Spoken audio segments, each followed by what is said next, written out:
ಮಾಡ್ತಾವ ನೋಡೋದೇ ಓಡಿಯಂ ನೋಡ ಹರ್ಷದರ್ ಭಾರತದ ಪ್ರಜೆಗಳಾದ ನಾವು ಭಾರತವನ್ನು ಒಂದು ಸಾರ್ವಭೌಮ ಸಮಾಜವಾದಿ ಸರ್ವಧರ್ಮ ಸಮಭಾವದ ಪ್ರಜಾಸತ್ತಾತ್ಮಕ ಗಣರಾಜ್ಯವಾಗಿ ರಚಿಸಲು ಮತ್ತು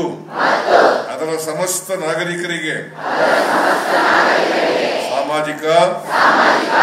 ಆರ್ಥಿಕ ಮತ್ತು ರಾಜಕೀಯ ನ್ಯಾಯ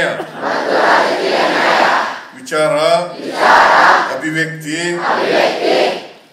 ವಿಶ್ವಾಸ ಧರ್ಮಶ್ರದ್ಧೆ ಮತ್ತು ಉಪಾಸನಾ ಸ್ವಾತಂತ್ರ್ಯ ಸ್ಥಾನಮಾನ ಹಾಗೂ ಅವಕಾಶ ಸಮಾನತೆ ದೊರೆಯುವಂತೆ ಮಾಡಲು ಮತ್ತು ವ್ಯಕ್ತಿ ಗೌರವವನ್ನು ರಾಷ್ಟ್ರದ ಏಕತೆಯನ್ನು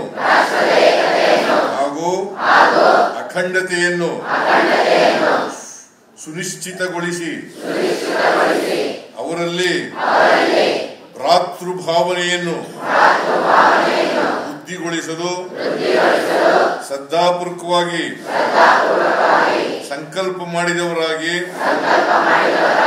ನಮ್ಮ ಸಂವಿಧಾನ ಸಭೆಯಲ್ಲಿ 1949ನೇ ಇಸ್ವಿ ನವೆಂಬರ್ ತಿಂಗಳ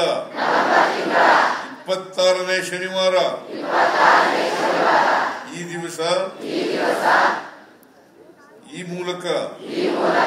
ಈ ಸಂವಿಧಾನವನ್ನು ಅಂಗೀಕರಿಸಿ